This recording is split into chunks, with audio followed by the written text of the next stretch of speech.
Shalom, kita bertemu kembali di seri pelajaran agama Kristen. Saudaraku,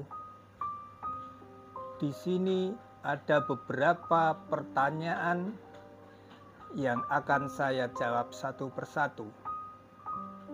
Di sini ada suatu pertanyaan dari orang yang tidak disebutkan namanya, hanya NN ya saudaraku. Di situ mengatakan Injil sudah palsu, sudah dirubah. Judulnya saudaraku, Injil sudah palsu, sudah dirubah. Saudara, bagaimanakah kalau ada suatu pertanyaan seperti ini? Kitabmu itu sudah palsu, sudah dirubah-rubah, tidak otentik lagi. Tuh si perubah kitab Paulus. Kalau ditanya, Injilmu ya, Injilmu itu sudah dibakar yang asli. Ada yang mengatakan seperti itu. Yang ada sekarang itu adalah yang palsu dan yang sudah dirubah. Jadi tidak bisa dipercaya. Saudaraku yang terkasih dalam nama Tuhan Yesus Kristus, pertanyaan juga ejekan-ejekan yang seperti ini sudah sering-sering kali berulang-ulang kali. Pertanyaan seperti ini, penghinaan seperti ini dilontarkan oleh orang-orang yang belum mengenal akan kekristenan itu sendiri. Mereka dengan yakin, dengan bangganya, dia tahu sedikit tentang Alkitab. Mungkin dia dengar-dengar, mungkin dia hanya baca-baca, ya hanya sekedarnya untuk bisa menjatuhkan orang lain. Maka dia bisa mengatakan dengan bombastis, Injil sudah dipalsukan, Injil sudah dirubah. Saudaraku, kita juga sebagai orang Kristen juga harus tahu, juga harus paham apa Injil itu. Pengertian Injil orang Kristen dengan pengertian Injil orang di luar sana itu sudah berbeda, saudara. Mungkin menurut orang-orang di luar sana ini, Alkitab ini dikira Injil. Makanya ya saudaraku, sering kan kitab agama, ibarat kata, gak usah sebutkan ya, kitab agama Kristen, pasti jawabnya orang-orang di luar sana Injil.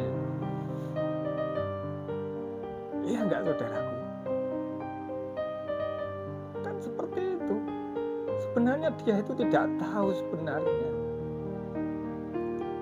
Injil itu apa, Alkitab itu apa, Alkitab Perjanjian Lama itu apa, Alkitab Perjanjian Baru itu apa. Mereka tidak tahu. Mereka yang penting kitabnya orang Kristen ini Injil. Dah kan gitu. Itulah bodohnya orang-orang di luar sana. Mereka bisa dengan gampangnya, entengnya, tanpa pakai logika atau pakai pengetahuan, asal omong. Mungkin kita sebagai anak-anak Tuhan juga tidak bisa menjawab. Tapi mari kita belajar saat ini dengan tantangan-tantangan zaman yang sangat luar biasa menyerang kekristenan.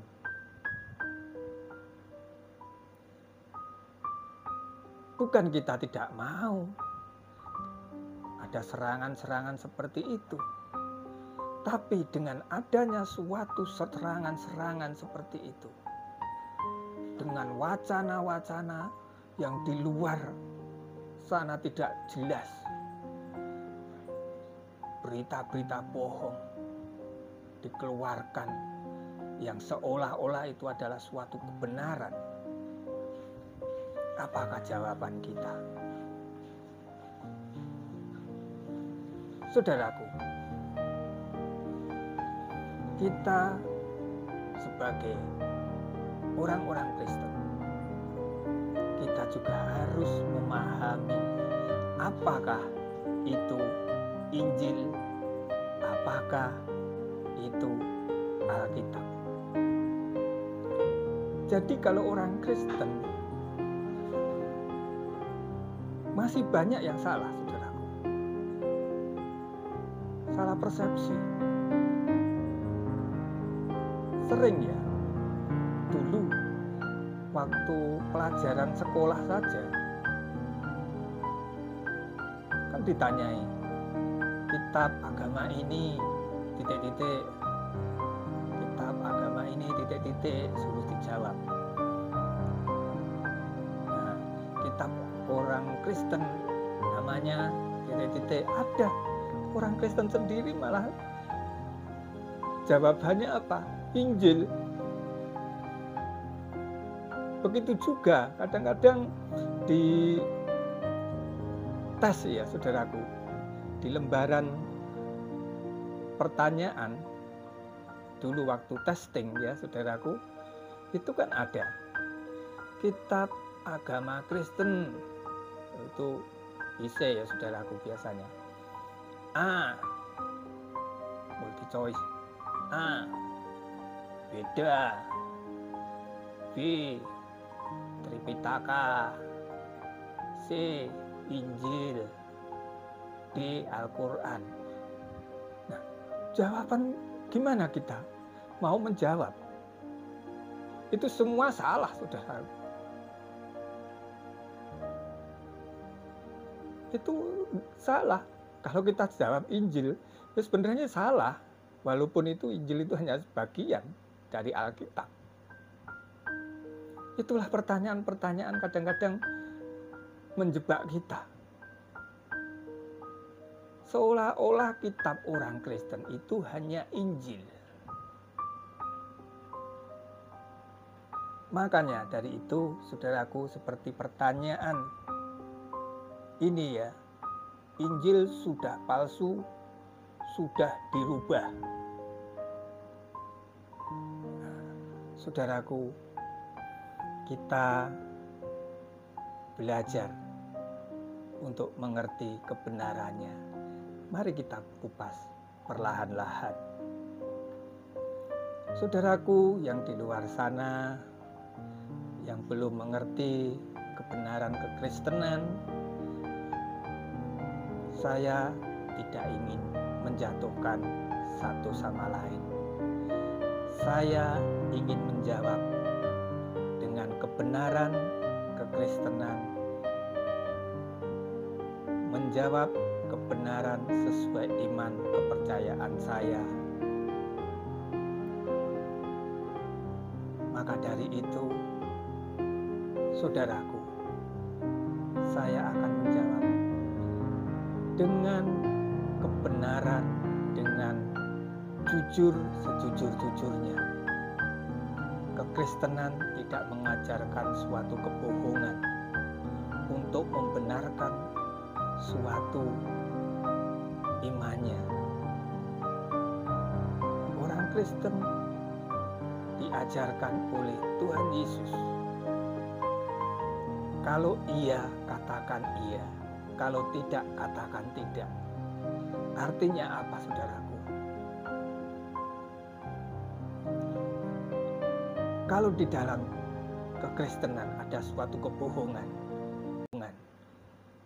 pasti dikatakan itu suatu kebohongan. Tapi kalau ada suatu kebenaran, tetap dikatakan kebenaran. Tidak pernah menutup-nutupi, saudara. Maka dari itu, saudaraku, mari saat ini kita belajar mengerti, memahami apakah Injil itu. Benarkah Injil itu palsu? Sudah dirubah? Saudaraku yang di luar sana, saya jawab ya, dari saudaraku NN, nonim tidak disebutkan namanya. Injil itu bagian dari Alkitab. Jadi, kitab orang Kristen namanya Alkitab. Kenapa dikatakan Alkitab? Alkitab adalah kumpulan-kumpulan dari kitab-kitab, dari para nabi, juga surat-surat dari rasul, begitu juga cerita kebenaran bahwa Yesus pernah lahir di dunia ini. Jadi Injil itu, saudara, Injil itu bagian dari Alkitab.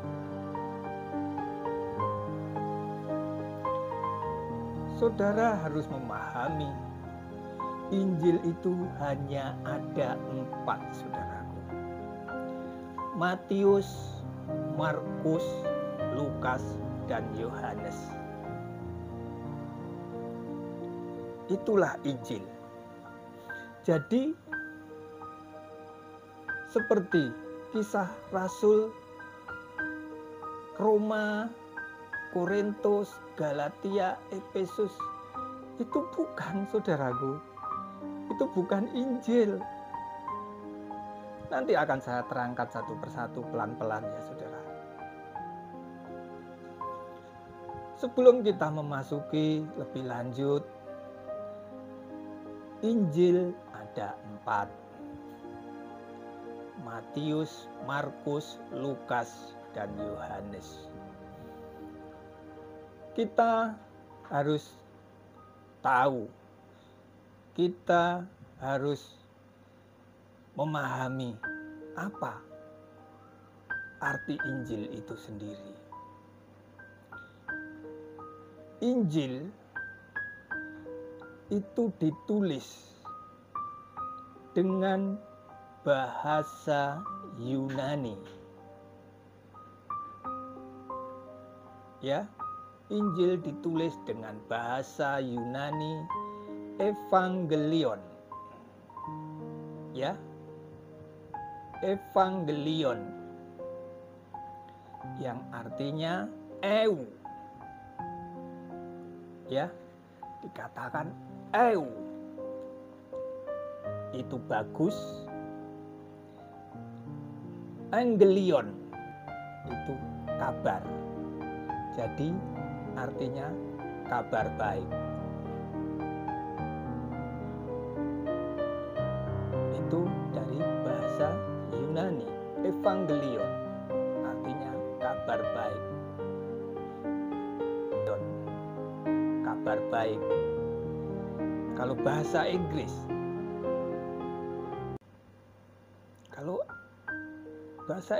adalah gospel. Gospel, ya. Gospel juga artinya kabar baik. Itu dari bahasa Inggris kuno, dari kata God spell, G-O-D, ya, G-O-D-S-P-E-L,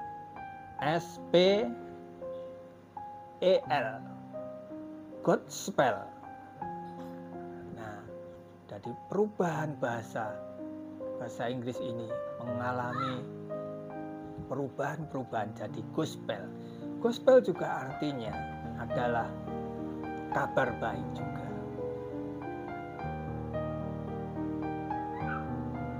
Sekarang paham saudaraku, arti Injil itu adalah kabar baik, kabar kesukaan, kabar keselamatan. Itulah artinya Injil. Saudaraku, saya juga pernah berbincang-bincang dengan orang yang beragama lain. Kalau gitu, yang benar di antara 4 itu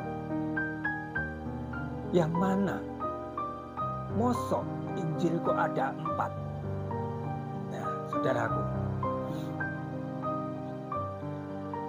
di antara keempat ini yang benar itu yang mana?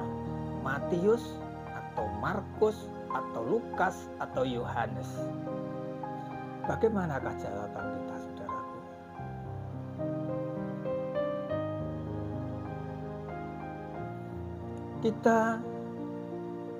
Saya akan katakan kembali ya, kita harus paham, harus mengerti dengan benar, saudaraku.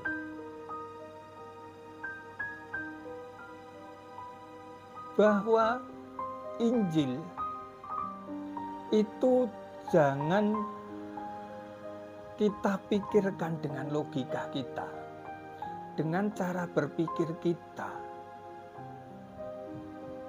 bahwa Injil itu seperti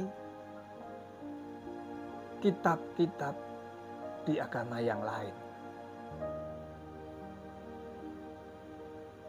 Kalau di kitab agama yang lain, ada yang mengatakan ya, bahwa firman itu langsung dari Tuhan, terus ditulis oleh manusia. Jadi mungkin secara gamblangnya, lebih gampangnya saja, mungkin Tuhan dari atas, dari surga, kamu tuliskan ini, ayo tulis ini. Tidak seperti itu kalau kekristenan, saudaraku. Jadi jangan dipikirkan Alkitab, Injil, terutama Injil ya. Tadi yang ditanyakan tentang Injil sudah palsu dan sudah dirubah. Ya. Injil itu adalah kabar kesukaan, kabar keselamatan, kabar sukacita. Saudara harus berpikir secara logika itu gimana. Kabar itu apa sih? Kabar itu mungkin bisa diterjemahkan secara bahasa sederhana. Saya berbicara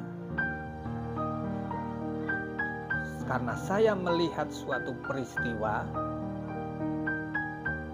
atau mengalami peristiwa itu sendiri, atau saya bersama orang yang terjadi. Orang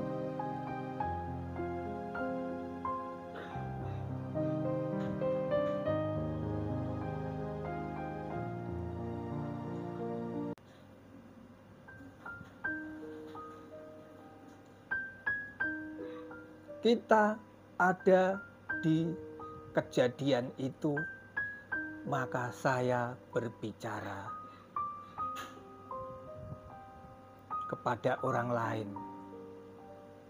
Saya memberitahu, oh ini loh kejadiannya, ini loh peristiwanya. Setelah itu, orang yang saya beri kabar ini, mereka juga mengabarkan kepada orang lain, kepada orang lain. Jadi pengertian wahyu dari Tuhan di dalam kekristenan itu tidak seperti di dalam agama lain, bahwa firman itu langsung dikatakan oleh Allah, oleh Tuhan, langsung dituliskan untuk kepada umat. Itulah perbedaan kekristenan dengan agama yang lain, saudaraku.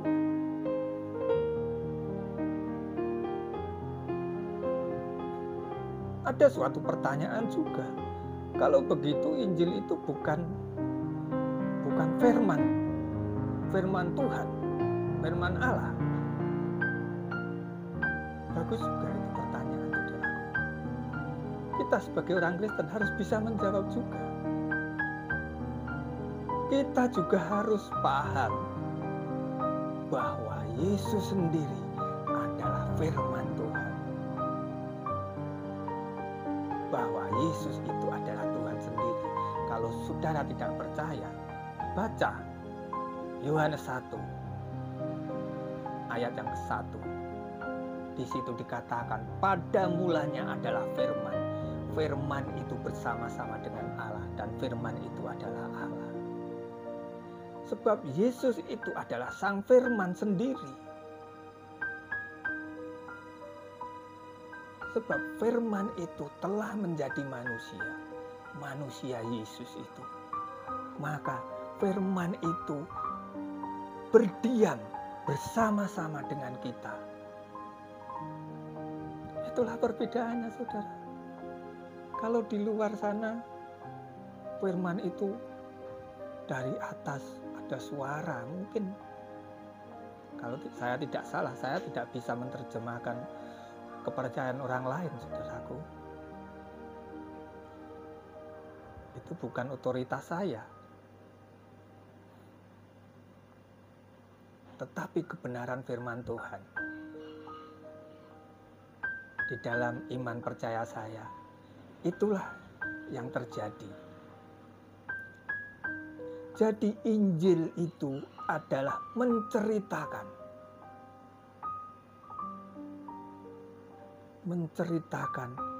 tentang kelahiran Yesus.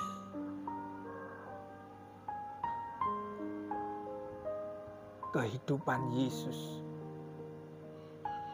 kematian Yesus, kebangkitan Yesus, kenaikan Yesus.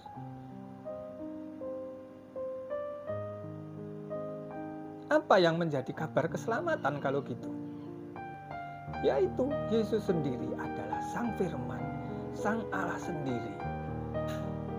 Apa yang diperbuat Yesus, apa yang pernah dikatakan Yesus selama ada di dunia ini, selama pelayanannya, selama 3,5 tahun, saudaraku. Itulah yang harus kita ikuti, yang harus kita teladani. Apa yang menjadi larangan-larangannya harus kita juga jauhi, jangan kita langgar. Maka dari itu, saudara, kita sebagai anak-anak Tuhan harus memberikan suatu jawaban atau suatu pencerahan kepada orang-orang di luar sana dengan bijak, dengan penuh kerendahan hati, dengan kelemah lembutan. Biarlah kuasa Roh Kudus yang memimpin hati mereka, mengubah mereka, biar mereka mengerti. Saudara, itulah kebenaran. Arti dari Injil adalah kabar kesukaan, kabar sukacita, kabar keselamatan. Seperti yang tadi saya katakan, ada suatu pertanyaan juga, kalau begitu yang benar mana di antara keempat itu? Kan tingkat cara berpikir orang itu kan beda-beda, saudara. Ada yang mengatakan ini semua adalah Injil. Ada yang sebagian orang sudah tahu bahwa Injil itu ada 4, Matius, Markus, Lukas, Yohanes. Pertanyaan seperti itu, dari keempat, itu yang benar mana? Saya jawab, jawaban yang benar adalah semuanya benar. Kok bisa begitu? Nah, kita juga harus paham bahwa penulisan Alkitab, terutama Injil ini, saudaraku, adalah dari lingkungan orang-orang Yahudi. Mereka di dalam menuliskan peristiwa-peristiwa, yaitu dari kelahiran Yesus sampai kematian Yesus, sampai naik ke surga kembali. Penulisan Injil itu terikat oleh budaya orang Yahudi. Kita harus kembali, saudaraku. Kalau kita menelaah setiap kitab, kita harus melihat dari latar belakangnya. Latar belakang, contohnya budayanya, bahasanya. Jadi kita tidak asal-asalan. Tidak bisa, saudaraku.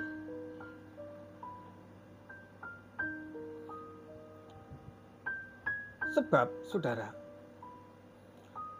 budaya orang Yahudi itu terlalu ketat, saudara. Apalagi cerita tentang Yesus Kristus ini penuh dengan kontroversi. Kenapa saya katakan dengan penuh kontroversi?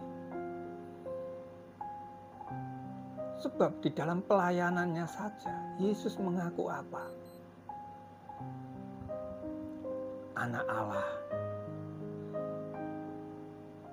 Kata-kata seperti itu menurut budaya orang Yahudi itu sangat melukai. Sebab apa? Anak Allah. Dia menyebut anak Allah saja, itu sudah menyetarakan dirinya dengan Allah sendiri. Kita tidak bisa mengatakan anak Allah dengan budaya Indonesia, otomatis Allah beranak. Iya enggak, saudara? Cara berpikirnya orang Indonesia kan begitu. Anak Allah adalah Allah beranak. Nah, kalau gitu ibunya siapa? Itulah pengertian orang Indonesia. Tapi kalau pengertian orang Yahudi, budaya orang Yahudi, itu tidak seperti itu. Yang dimaksud anak adalah firman, saudaraku.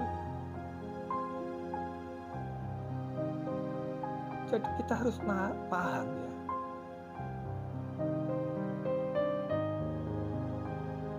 Firman Allah. Makanya orang Yahudi itu sama Yesus itu sangat membenci. Karena benci apa? Karena dia menyetarakan dirinya dengan Allah. Begitu juga sering kan Tuhan Yesus, kalau Tuhan Yesus menyembuhkan, dia mengatakan, anakku, dosamu telah diampuni. Siapa yang berhak mengampuni dosa? Ayo. Adakah orang Yahudi yang berani mengatakan anakmu, anakku, walaupun itu pada orang lain? Anakku, dosamu telah diampuni. Tidak ada satupun. Beranikah Abraham mengatakan seperti itu? Beranikah Yakub? Beranikah Musa? Beranikah Daud? Beranikah Salomo? Atau nabi yang lain mengatakan,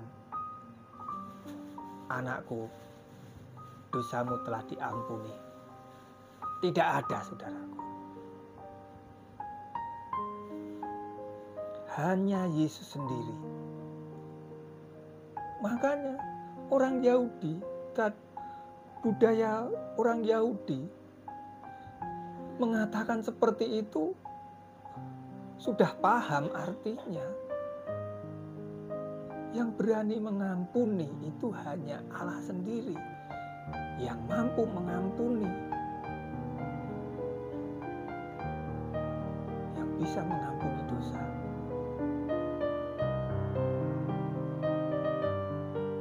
Saudaraku, kita kembali ke 4 Injil tadi ya. Matius, Markus, Lukas, Yohanes. Seperti yang saya katakan tadi, kalau begitu, yang mana yang benar, mana yang otentik, kok ada 4? Saudara, makanya saya katakan kembali ke budaya orang Yahudi. 4 memberitakan suatu kesaksian, saudara. Kesaksian bahwa Yesus adalah benar-benar Allah, benar-benar Tuhan, benar-benar Juru Selamat. Jadi keempat-empatnya ini adalah suatu kesaksian bahwa apa yang pernah dijanjikan, apa yang pernah dinubuatkan oleh para nabi-nabi di dalam perjanjian lama, bahwa akan datang Mesias, itu adalah Yesus. Saudara, kalau di dalam suatu pengadilan,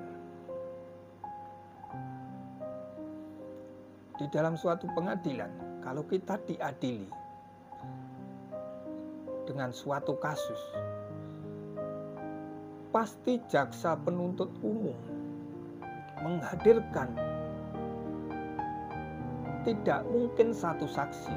Satu saksi adalah tidak sah, tidak kuat. Bagaimanakah yang sah di dalam pengadilan? Yang sah paling tidak 2 saksi. Sebab kalau hanya 1 saksi, mungkin bisalah dia itu membuat suatu rekayasa, membuat suatu perkataan-perkataan yang bohong.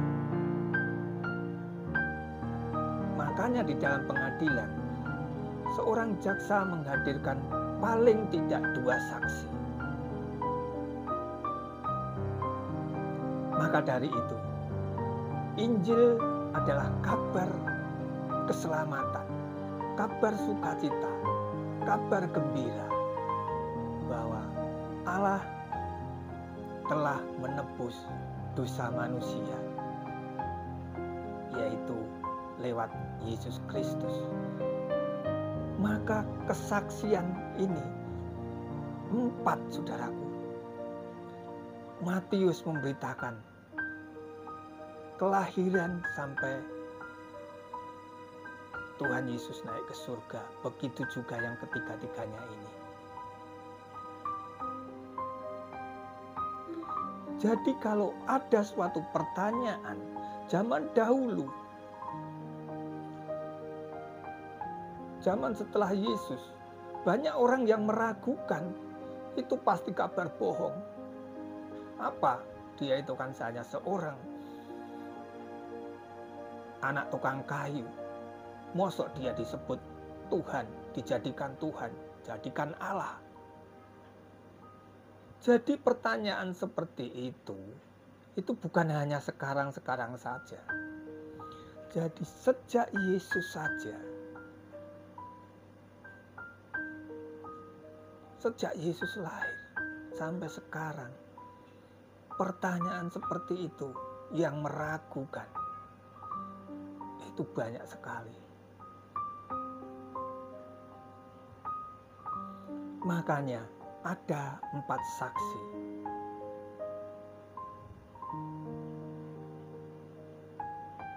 Saudaraku, saksi yang pertama, Matius, itu untuk orang-orang Yahudi sendiri. Bukti-bukti kebenaran Yesus adalah Tuhan.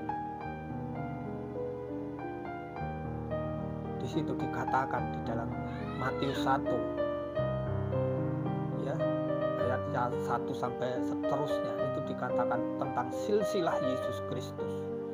Sebab orang-orang Yahudi itu penting ya saudaraku. Dia itu ada suatu rasa kebanggaan yang sungguh luar biasa dengan silsilah dia. Apalagi dia itu mempunyai silsilah dengan mungkin orang-orang yang terkenal. Apalagi mempunyai silsilah dengan ada hubungannya dengan Raja Daud, Salomo. Wah, orang-orang Yahudi sangat bangga saudaraku.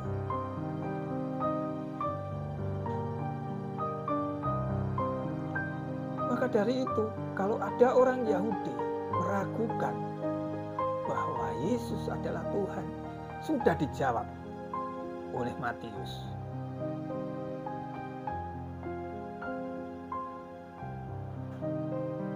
Matius adalah orang Yahudi sendiri.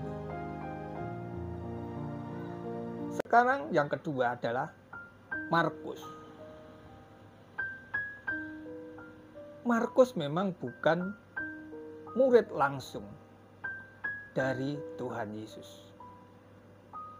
Tetapi kita juga harus tahu dan paham. Kenapa saya selalu mengatakan tahu dan paham?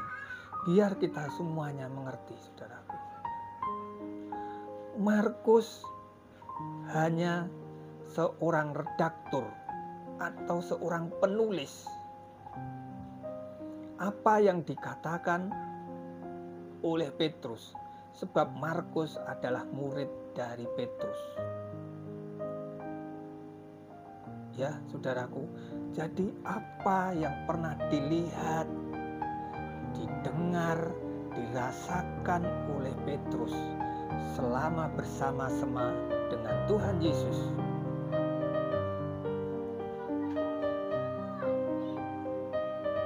disuruh menuliskan, disalin oleh Markus.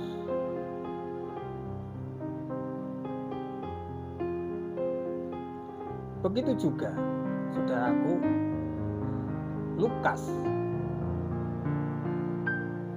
Lukas adalah seorang dokter, saudara. Kalau zaman dahulu mungkin bukan namanya dokter, mungkin tabib ya saudara.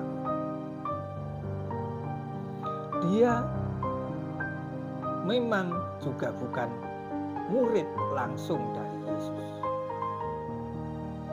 Tetapi Lukas adalah teman sekerja dari Rasul Paulus.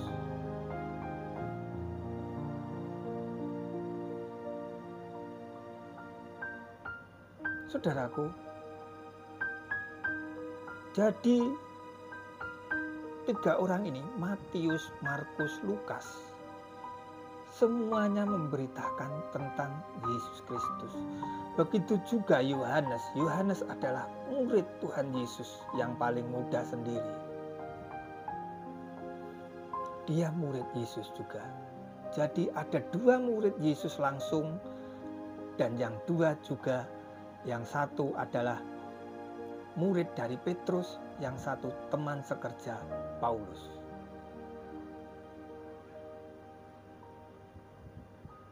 Jadi di sini tidak ada suatu konspirasi, ayo aku buat gini, kamu ya juga buat gitu. Tidak, saudaraku.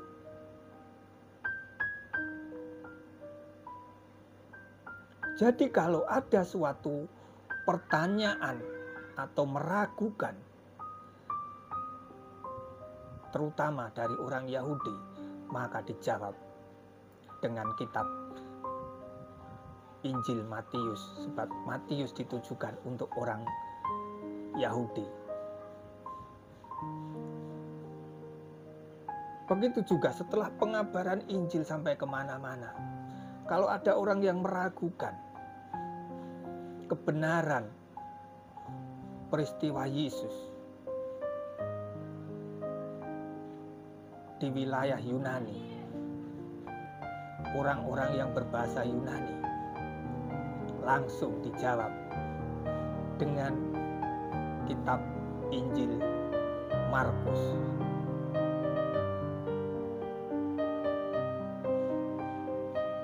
Begitu juga di wilayah Romawi, saudaraku, maka bisa dijawab dengan Injil Lukas, saudaraku, untuk wilayah kerajaan Romawi.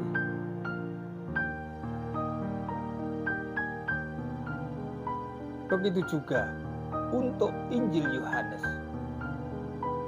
Injil Yohanes untuk semua bangsa-bangsa, biar orang itu mengerti bahwa Yesus itu adalah Tuhan. Kalau begitu, kenapa kitab Injil itu, Matius, Markus, Lukas, Yohanes, kok beda-beda ditujukan? Kita juga harus paham, kabar itu kan harus diberitakan kemana-mana. Kabar kesukaan, kabar keselamatan itu harus dikabarkan ke seluruh bumi. Untuk orang Yahudi sendiri, untuk orang Yunani, untuk orang Romawi, sampai ke ujung bumi. Semua bangsa-bangsa biar tahu bahwa Allah telah menjelma menjadi manusia, firman-Nya telah menjadi manusia, yaitu Yesus Kristus. Ada yang mengatakan juga, saudaraku, memang pertanyaan-pertanyaan seperti ini banyak sekali. Itu kan jelas palsu. Harusnya Injil itu ditulis dengan bahasa Ibrani. Kok ini kok ditulis dengan bahasa Yunani? Injil kok ditulis bahasa Yunani? Kalau begitu, itu Injilnya itu bukan Injil dari Yesus, itu Injil dari orang Yunani. Ada pertanyaan seperti itu, saudara. Kita juga harus tahu, saat Tuhan Yesus ada di dunia ini, di wilayah Israel, ya, lebih kecilnya saja di wilayah Yudea saja, ya saudaraku, itu ada bermacam-macam bahasa. Biar saudara paham juga mengerti. Di wilayah Israel waktu itu bermacam-macam bahasa. Ada bahasa Yunani, ada bahasa orang Latin. Jadi tulisan-tulisan itu tidak melulu tulisan Ibrani, bahasa Ibrani. Sebab Yesus sendiri dalam setiap harinya itu tidak berbahasa Ibrani. Makanya orang yang di luar sana itu kadang-kadang sok pinter, tapi tidak pinter. Sebab Yesus sendiri zaman dulu, orang-orang Yahudi, orang-orang Israel itu, dia itu tidak pernah berbahasa Ibrani. Bahasa sehari-hari itu adalah bahasa Aram.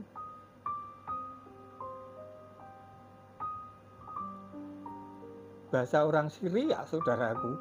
Kita harus tahu itu. Loh, kalau gitu bahasa Ibrani-nya di mana? Dipakai di mana? Nah, itulah kita harus jawab. Bahasa Ibrani hanya dipakai di dalam peribadatan saja. Contohnya kalau ibadah di sinagog, orang-orang Yahudi itu dibacakan kitab-kitab Taurat itu pakai bahasa Ibrani. Mungkin di dalam doa-doanya mereka pakai bahasa Ibrani. Itulah kita harus paham. Jadi bahasa Ibrani itu hanya dipakai di dalam peribadatan saja. Tetapi Yesus Kristus saat hidupnya mereka itu pakai bahasa Aram, saudara. Loh, kalau gitu kenapa kok Injil ditulis dengan bahasa Yunani? Sebab bahasa Yunani adalah bahasa internasional, saudara, pada saat itu. Saudara, kalau kita ingin kabar keselamatan, kabar sukacita itu cepat tersebar ke seluruh dunia, pasti harus pakai bahasa apa? Yang cepat dipakai, yang dipahami orang, atau pakai bahasa daerahnya? Kita harus berpikir, saudara.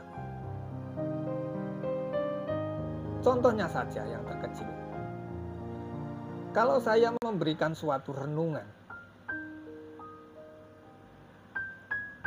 lebih gampang mana sampai ke seluruh bumi itu, kabar itu tersebar ke seluruh bumi, renungan saya itu pakai bahasa Indonesia atau bahasa Inggris, saudara?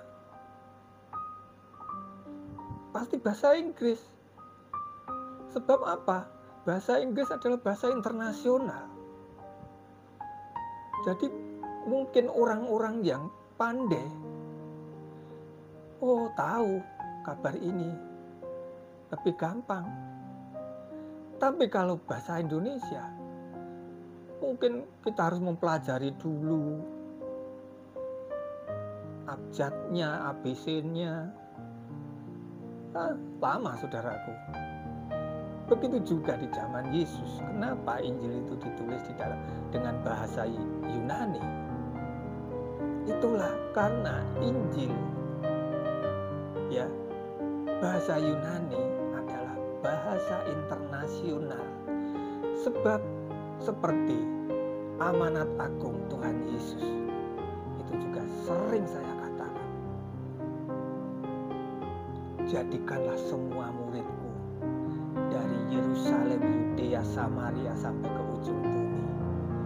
Bagaimanakah kabar sukacita, kabar keselamatan itu sampai ke ujung bumi? Harus pakai bahasa Aram? Harus pakai bahasa Ibrani?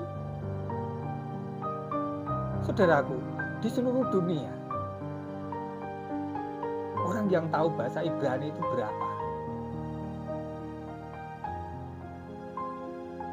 Mungkin hanya orang-orang Israel atau keturunan-keturunan orang Yahudi,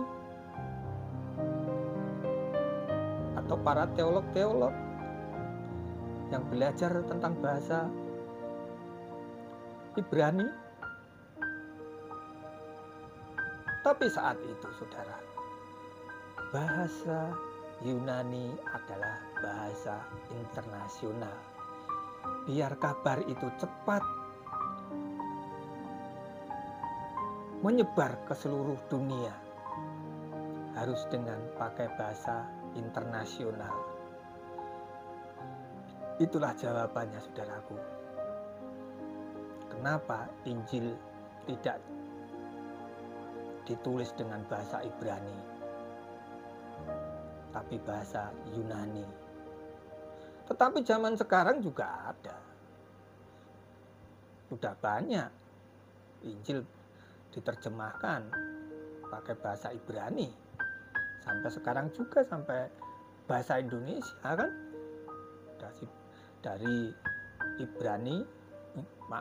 Dari Yunani diterjemahkan ke bahasa Indonesia. Saudaraku, itulah Injil yang sebenarnya. Jadi Injil itu bukan keseluruhan kitab ini, tetapi hanya 4. Biar saudaraku paham ya, NN.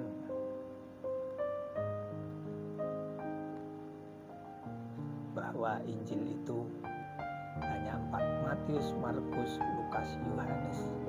Loh, kalau gitu yang lainnya itu namanya apa? Mungkin ada suatu pertanyaan seperti itu.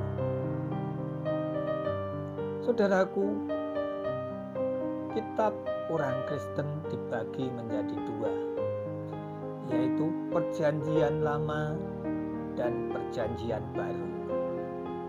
Ya.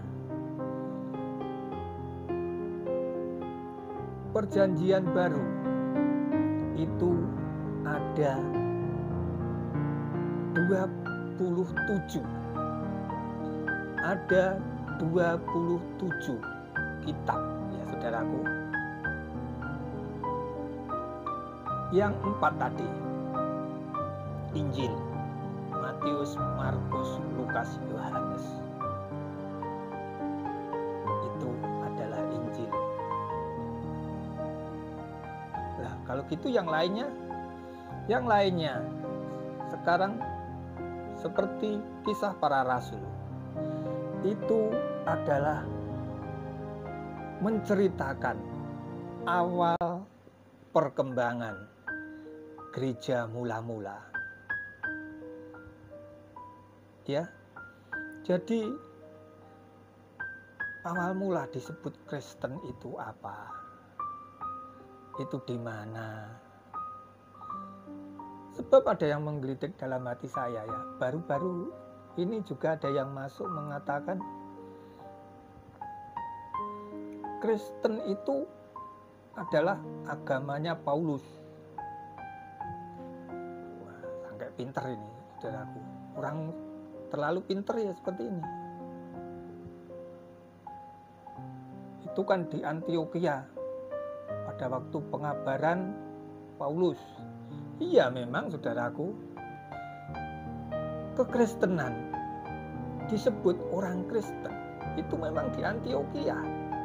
Sekarang di wilayah Turki, saudaraku.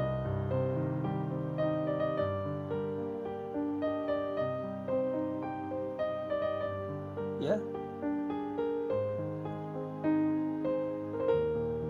Orang Kristen pertama kali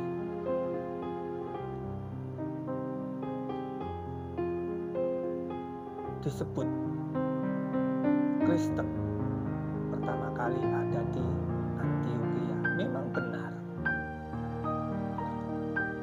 Kadang-kadang orang itu karena terlalu menggebu-gebu, karena sudah merasa, wah nanti yang saya tanyai ini pasti KO, tidak bisa jawab. Orang seperti ini asal ya saudaraku, asal bertanya, pengennya ingin katakanlah ingin ya membuat orang lain tidak bisa menjawab, makanya dia membuat pertanyaan seperti itu.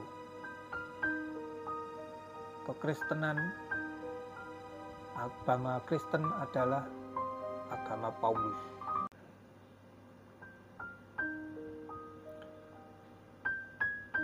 Kristen artinya apa sih? Nah, harus kita jawab, saudaraku. Di sini juga dikatakan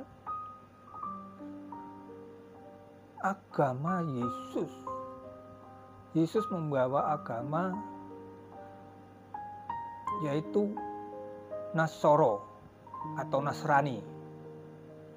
Nah, jadi Yesus itu tidak membawa agama Kristen, tapi Nasrani, Nasoro.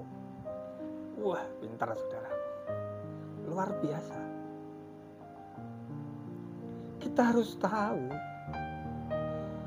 Kristen, arti Kristen itu adalah pengikut Yesus, pengikut Kristus. Saya ulangi lagi, Kristen adalah pengikut Yesus. Itulah artinya. Jadi Kristen itu bukan sebenarnya ya saudaraku. Kekristenan itu bukan Yesus itu mendirikan agama. Yesus itu mendeklarasikan, halo, saya membuat suatu, katakanlah, agama yang bernama Kristen. Kamu harus mematuhi ini, harus berikrar seperti ini. Tidak seperti itu. Kristen asal mula dari Antiokhia itu apa, saudara? Karena tahu orang-orang ini adalah pengikut-pengikut Yesus, pengikut-pengikut pengajaran Yesus, maka orang-orang Antiokhia yang belum mengenal Yesus itu mengatakan, kalau orang Jawa mengatakan ya saudaraku, kailo wong Kristen. Artinya apa? Kailo wong sing melu-melu Yesus. Itulah orang-orang yang mengikut Yesus. Itulah orang yang mengikuti ajaran Yesus. Itulah artinya Kristen, saudaraku. Loh, tapi di sini dikatakan Nasrani, Nasyoro. Ya, saudaraku. Nasarani itu dari kata Nasaret. Ya. Sebab Yesus itu dari Nasaret. Jadi itu panggilan atau zaman awal mulanya itu adalah orang-orang Yahudi yang tidak suka dengan kekristenan, dengan pengikut-pengikut Yesus, maka disebut dengan Nasaret, Nasrani, pengikut orang-orang Nasaret. Yesus itu dari Nasaret, saudaraku. Itu sebenarnya awal mulanya adalah suatu ejekan orang Yahudi kepada pengikut-pengikut Yesus. Maka disebut Nasrani. Jadi sebenarnya nggak masalah disebut Nasrani. Sebab Nasrani itu artinya orang-orang yang mengikuti Yesus orang Nasaret.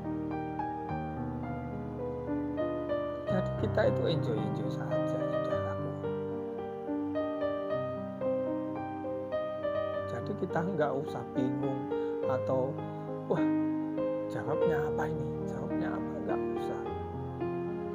Masalah dia mau tahu atau nggak mau tahu itu urusan pribadi mereka. Tapi kita memberikan suatu fakta, kebenaran. Kita tidak pernah menutup-nutupi masalah. Kebenaran itu. Kita tidak mengada-ada.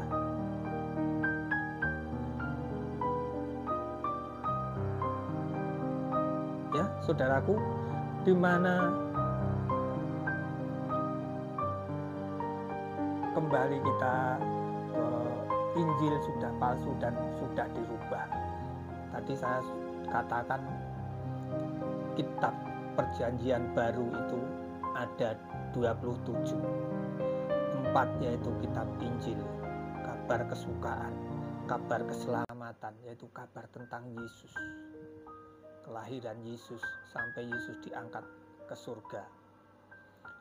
Dan 1 kitab lagi, yaitu Kisah Para Rasul, adalah tentang perkembangan gereja mula-mula. Saudaraku, dan yang ketiga, kan tadi ada 27 ya saudaraku.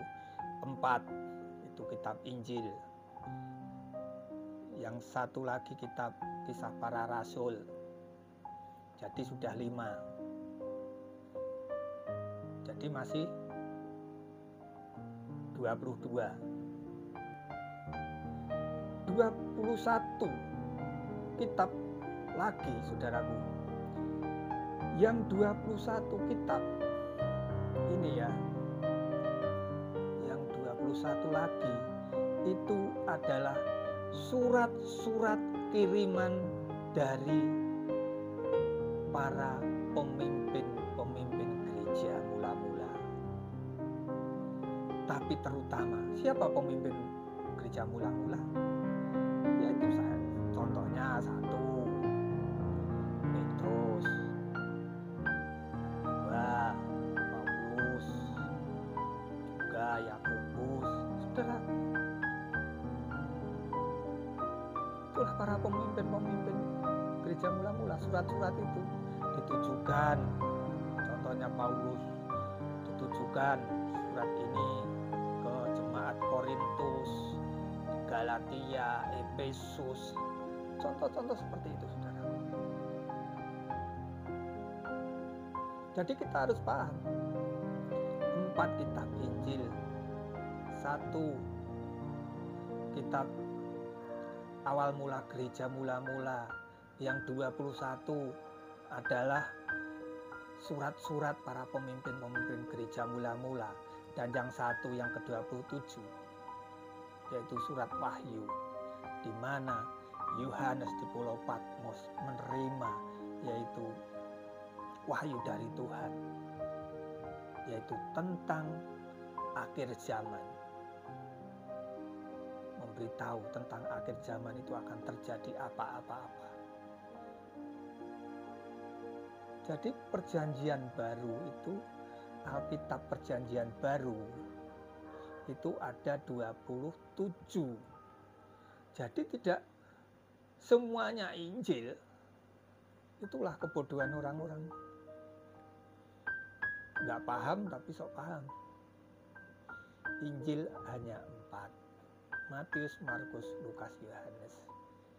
Saudaraku yang saya kasih dalam Tuhan Yesus Kristus, kita sebagai anak-anak Tuhan, orang-orang Kristen harus juga paham tentang ini semuanya. Mungkin di lain waktu saya juga akan membahas tentang kitab perjanjian lama. Kita juga harus tahu ya saudaraku, asal mula penulisan kitab-kitab ini, perjanjian lama sama perjanjian baru. Kenapa ada suatu perbedaan? Sering akan pertanyaan juga dari pihak orang Kristen sendiri, orang Katolik, begitu juga orang di luar sana. Kenapa kitab orang Kristen sama orang Katolik itu jumlahnya berbeda? Saudaraku, kadang kita sendiri orang-orang Kristen itu juga tidak tahu.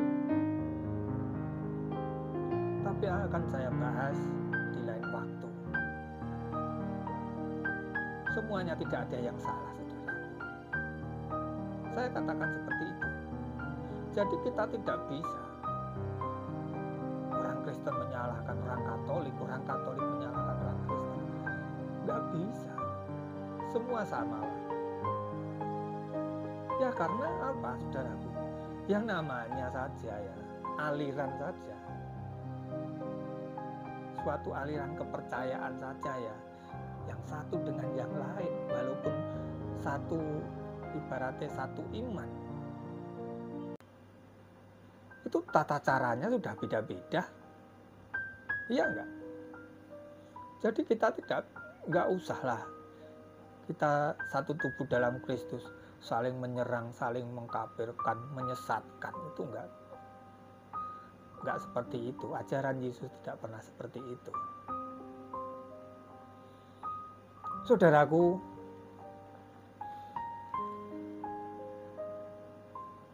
kita juga harus mengerti dan memahami asal mula Alkitab ini. Tapi saya hanya akan mengomentari yaitu perjanjian baru saja.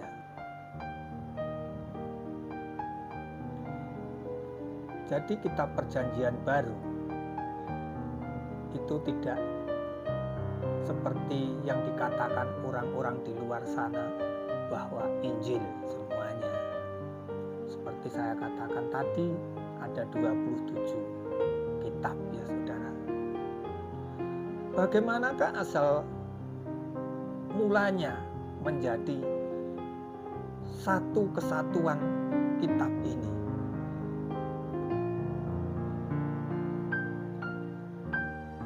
Saudara, pada tahun 382 kalau nggak salah saudara, 382, iya, Gereja Katolik menetapkan kitab Perjanjian Baru, ya, menetapkan kitab Perjanjian Baru ini. Tetapi pada waktu itu, pada tahun 382 itu, setelah Gereja Katolik menetapkan kitab Perjanjian Baru ini, ya, yang namanya orang itu friksi-friksi itu masih ada. Wah, saya nggak cocok ini, nggak cocok. Mungkin memang ada, saudaraku, yang namanya orang. Tetapi pada tahun 692, semua gereja, semua aliran gereja, tahun 692, semua gereja mengakui kitab Perjanjian Baru ini, saudara. Bahwa kitab ini adalah benar-benar otentik. Tidak ada satu sama lain yang tidak mau mengakui. Tetapi pada tahun 692 itu, semua mengakui bahwa kitab Perjanjian Baru itu benar-benar otentik, benar-benar ada kuasa, benar-benar suci, benar-benar tidak salah. Itu terjadi pada saat konsili di Konstantinopel, ya benar, di Konstantinopel, saudaraku, di wilayah Turki. Semua gereja mengakui. Seperti saya katakan tadi, kitab ini adalah suci. Ada otoritas, ada kuasa. Tidak ada yang salah. Tetapi ada suatu pertanyaan, saudara. Ini baru saja.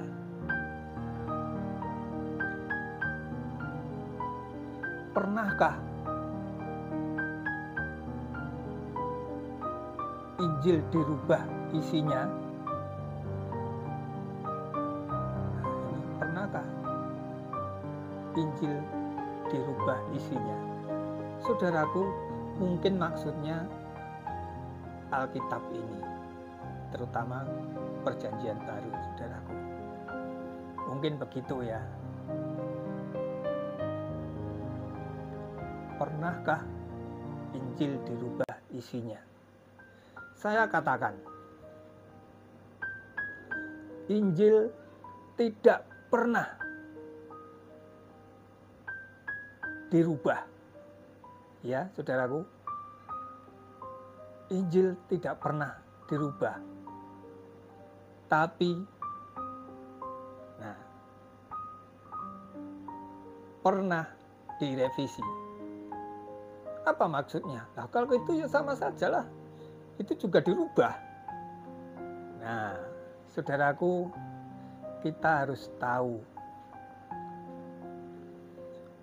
Seperti saya katakan tadi, pada tahun 692, di mana gereja-gereja semuanya sudah mengakui kebenaran akan kitab Perjanjian Baru ini.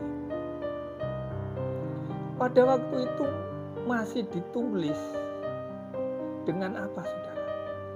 Saat itu kan belum ada yang namanya mesin tik, belum ada steno, belum ada komputer. Saudara, bagaimanakah penulisannya? Penulisannya zaman dulu secara menulisnya dengan tulisan tangan, disalin dengan tulisan tangan. Jadi kitab-kitab zaman dulu itu hanya ditulis dengan tangan. Ya saudaraku, apalagi zaman dulu, ya, tahun 692 itu, kitab perjanjian baru hanya boleh ditulis dengan bahasa Latin. Saya ulangi lagi, ditulis dengan bahasa Latin. Nah, ditulis bahasa Latin. Kita harus tahu, saudaraku. Tapi suatu perkembangan zaman, ya, zaman berganti, silih berganti, sampai abad yang ke-16. Manusia itu tambah lama tambah cerdas.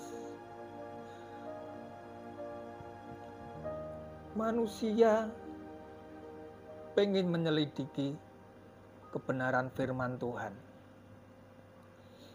Tapi orang itu harus belajar bahasa Latin.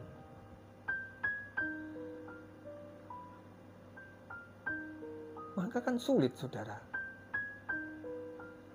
Kalau mungkin orang terpelajar, gampang-gampang saja. Tapi orang-orang yang pendidikannya rendah, apalagi yang tidak berpendidikan, untuk mengerti, memahami arti bahasa Latinnya itu apa, nggak tahu, saudara. Maka pada abad 16, Alkitab diterjemahkan dari bahasa Latin ke bahasa-bahasa lain. Contohnya ke bahasa Inggris. Ya, dengan perkembangan bahasa, perkembangan budaya.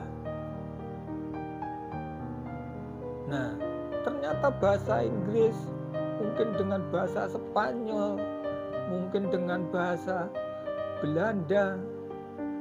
Loh, kok setelah diterjemahkan kok beda-beda? Gitu loh, saudaraku. Kok beda-beda?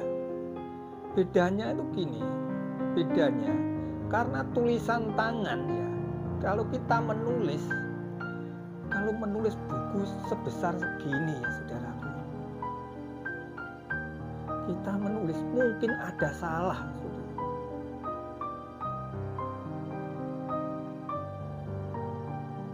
Salahnya yang di mana, saudara? Salahnya mungkin ada, ya. Salah satunya ada kalimat yang ketinggalan. Salah satu. Penulisan juga begitu.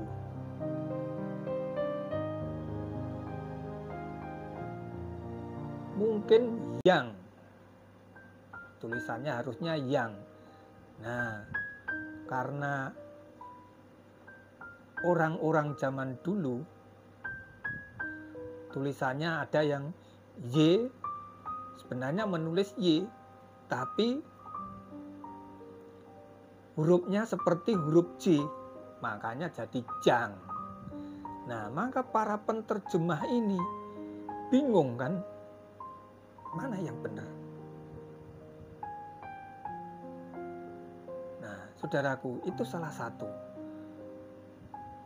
Yang kedua, karena manuskrip itu, terjemahan itu, karena sudah tuanya, kadang-kadang ada karena mungkin kertas itu lama-kelamaan, ya, beberapa tahun, berapa puluh tahun, ya, pasti kertas itu akan mengalami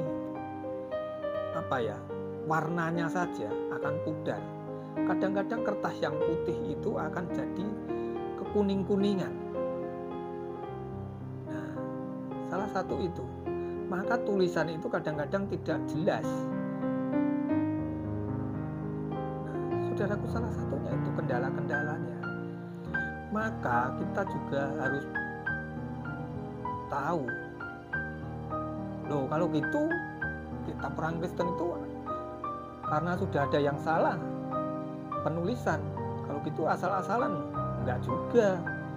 Para bapak-bapak gereja kita, para penterjemah kita itu mengumpulkan bukti-bukti yang lain. Jadi jangan dikira prahmen-prahmen atau tulisan-tulisan tangan itu hanya 1-2 orang saja yang nulis. Itu ada ribuan, saudaraku. Oh, ini dicocokkan. Oh, ini. Oh, kalau gitu yang benar ini, bukan jang, tapi ternyata yang. Contohnya satu itu. Contoh yang paling konkret saja, saudara. Mungkin saudaraku yang di luar sana kurang puas dengan jawaban saya. Ini contohnya. Di dalam kitab Injil, Yesus pernah mengatakan, lebih mudah seekor unta masuk ke dalam lubang jarum. Nah, di situ ditulis kamelos, kamel, yaitu unta. Ya enggak, saudara? Lebih mudah seekor unta masuk ke dalam lubang jarum. Ditulis kamelos, unta. Tapi di terjemahan yang lain, ya, karena penyalinannya, orang-orang yang menyalin kitab-kitab itu dari bahasa Latin, itu ya, saudaraku, di situ ditulis Kamilos atau Kamilos. Nah, kan gitu loh.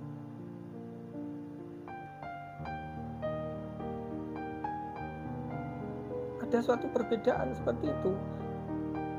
Kalau Kamilos itu unta, kalau Kamilos itu adalah tali besar. Kalau gitu lebih mudah tali besar masuk ke lubang jarum daripada orang kaya. Nah, yang satunya dikatakan lebih mudah seekor unta masuk ke lubang jarum. Kalau secara logika masuk akal mana, saudara? Lebih masuk akal, yaitu kalau lubang jarum otomatis dipakai dengan benang. Kalau gitu benar, Yesus itu sebenarnya memakai kata itu, lebih mudah tali besar masuk ke lubang jarum. Kalau gitu Alkitab kita selama ini salah. Kan di situ dikatakan lebih mudah seekor unta masuk ke lubang jarum. Nah, saudaraku, ada suatu perdebatan seperti ini. Para penterjemah tidak sendirian asal-asalan, ya saudaraku. Seperti Lembaga Alkitab Indonesia, itu kalau menerjemahkan tidak asal sendirian. Dia itu ada ahli bahasanya, ada ahli macam-macam, saudaraku. Kumpul jadi satu. Begitu juga salah satu contoh tadi, Kamelos atau Kamilos. Nah, setelah dikumpulkan manuskrip-manuskrip yang lain, yang benar yang mana? Ternyata semua manuskrip itu mengatakan Kamelos, bukan Kamilos. Unta, lebih mudah seekor unta masuk ke lubang jarum. Nah, Memang secara logika itu tali besar. Tetapi di sini kita juga paham, kita kembali ke budaya atau bahasa orang-orang Yahudi, bahwa Yesus memakai perkataan perumpamaan lebih mudah seekor unta masuk ke lubang jarum. Itu Yesus memakai bahasa hiperbola, ya saudaraku, untuk menggambarkan orang yang kaya ini. Saudaraku yang terkasih dalam nama Tuhan Yesus Kristus, maka dari itu setelah abad ke-16 kita bisa membaca, kita bisa memahami, kita mengerti akan isi apa yang menjadi kehendak Tuhan untuk kehidupan kita, yaitu lewat terjemahan ini, saudara. Sekarang gini saja, orang-orang di luar sana itu mengatakan, ya, oh dasar umat terjemahan. Kita tidak usah sakit hati, saudara. Kenapa kita sakit hati? Kita lebih bagus tahu, paham, bisa membaca, bisa mengerti maksudnya dengan bahasa Indonesia daripada kita membaca pakai bahasa Yunani. Belum tentu orang yang tidak berpendidikan, nggak sekolah, memahami, apalagi orang yang sekolahnya belum tentu dia paham dengan bahasa Yunani. Kita bisa bahasa Yunani tapi tidak tahu artinya, itu sama saja apa? Ngomong kosong kan? Lebih bagus kita disebut umat terjemahan, nggak masalah. Yang penting artinya, ya, artinya kitab ini yang aslinya bahasa Yunani, ada yang bahasa Ibrani, Perjanjian Lama, ada yang bahasa Aram, itu dengan bahasa aslinya sama sampai saat ini.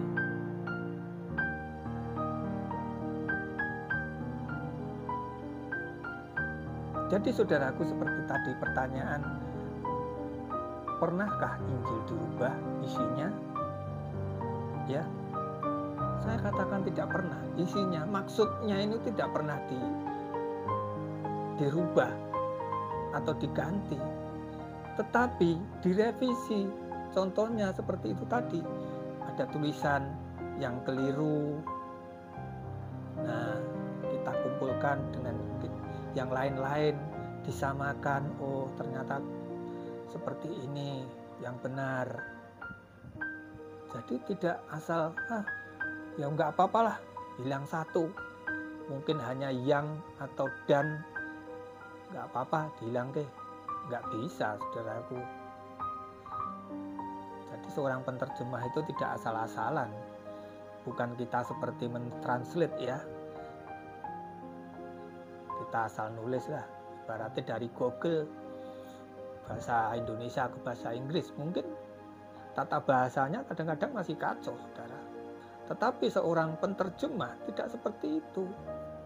Jadi seorang penterjemah itu jangan dipikir itu, ya saya karena menguasai bahasa, menguasai ilmu-ilmu penterjemah. Enggak segampang itu. Penterjemah itu juga pakai sumpah, saudaraku. Jadi para ahli-ahli kitab di Lembaga Alkitab Indonesia itu tidak sembarangan orang. Mereka itu orang-orang yang disumpah. Tidak boleh mengurangi, tidak boleh menambahi. Ya, saudaraku, biarlah kita juga paham. Orang-orang di luar sana, orang-orang Kristen juga paham oh, Injil itu sebenarnya hanya 4. Matius, Markus, Lukas, Yohanes. Injil itu artinya kabar keselamatan. Kristen itu artinya apa? Kristen itu artinya pengikut Kristus. Nah, kembali lagi pertanyaan,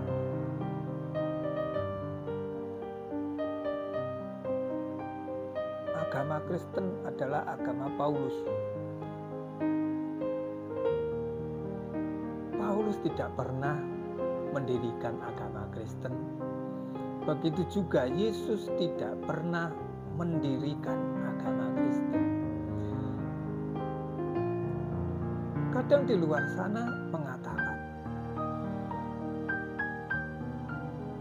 kalau agama Buddha, maaf saudaraku yang beragama Buddha, agama Buddha dibawa oleh Siddhartha Gautama yang mendirikan. Agama Yahudi didirikan oleh Musa.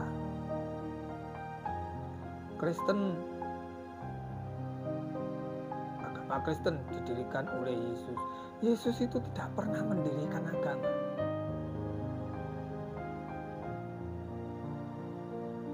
Saya pernah, saudaraku, nggak begitulah.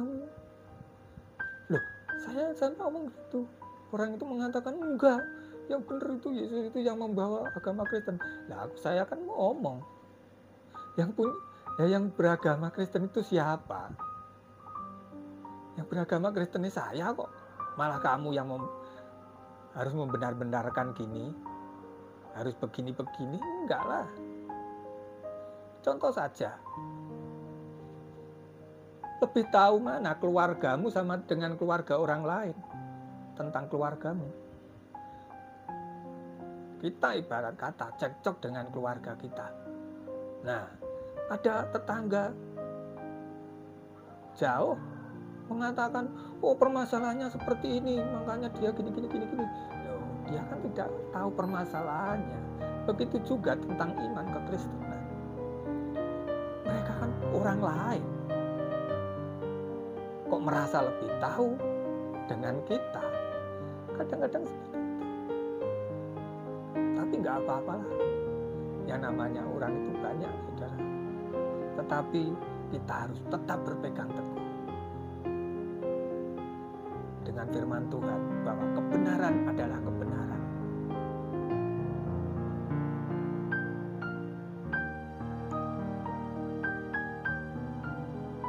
Makanya Yesus tidak pernah mendirikan agama.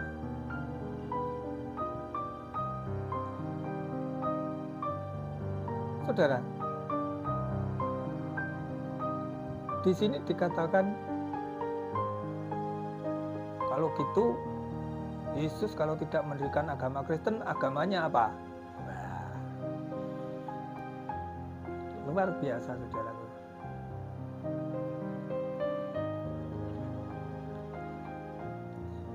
Kita kembali lagi.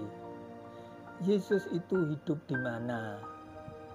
Yesus hidup di wilayah Palestina. Yesus adalah orang Yahudi. Walaupun Yesus itu sudah mengatakan dirinya adalah Tuhan dan Juru Selamat, tetapi secara kemanusiaannya, secara kedagingannya, dia terikat oleh hukum-hukum Yahudi. Terikat oleh hukum Taurat juga. Jadi secara kemanusiaan Yesus adalah orang Yahudi.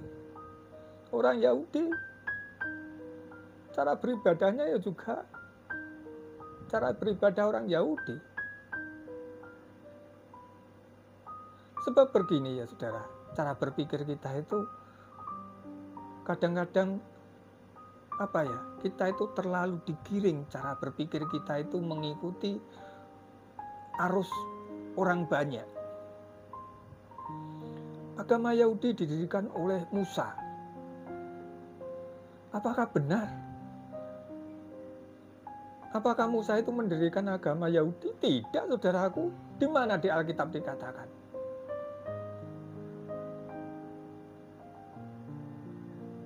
Agama Yahudi itu sebenarnya apa? Tuhan memerintahkan Musa. Tuhan memberi perintah 10 hukum. Tuhan memerintahkan Musa untuk beribadat, cara berkorban orang-orang Israel waktu itu. Hanya begitu. Jadi Musa itu tidak pernah menetapkan aturan-aturan kamu harus begini, cara menyembahmu harus begini. Tidak seperti itu.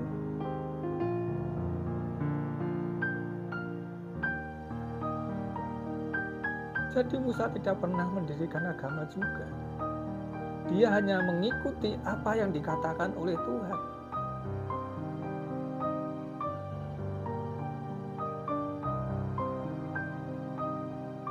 Saudaraku, begitu juga kekristenan. Kristen itu sebenarnya bukan dikatakan agama. Kristen adalah pengikut Kristus, orang-orang yang mengikuti Yesus. Ya, karena kerancuan di dalam tata bahasa mungkin ya saudaraku, di negara kita, agama Kristen. Kristen itu sebenarnya bukan agama. Sekali lagi saya katakan, Kristen menunjukkan orang itu mengikuti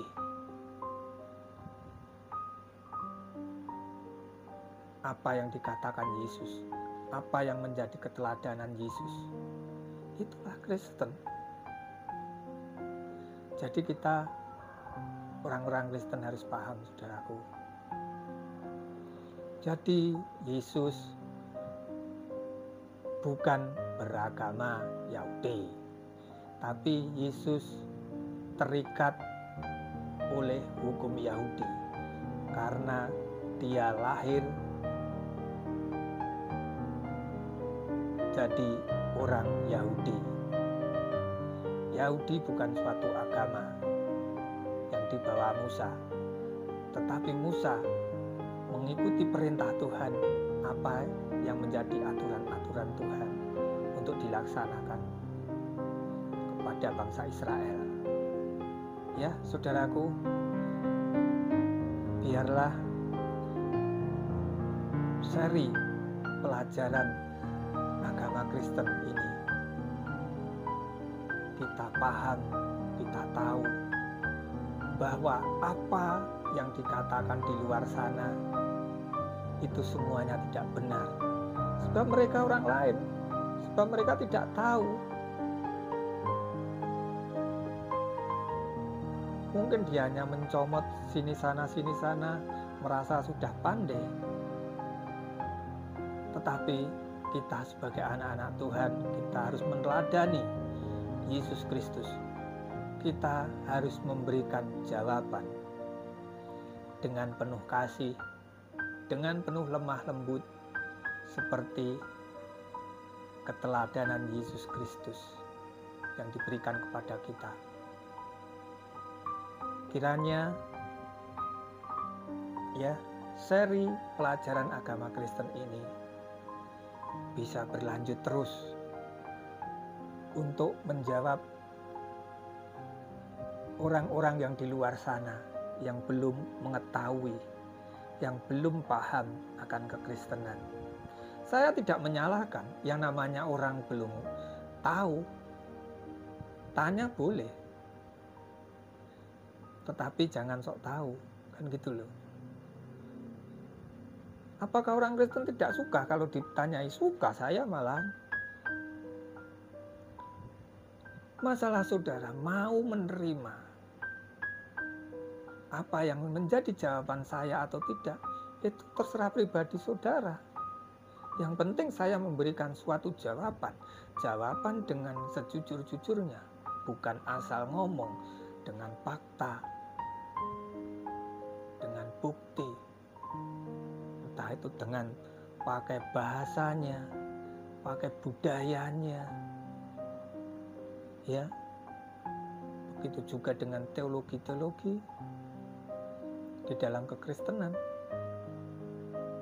Ya saudaraku, kita cukupkan sekian.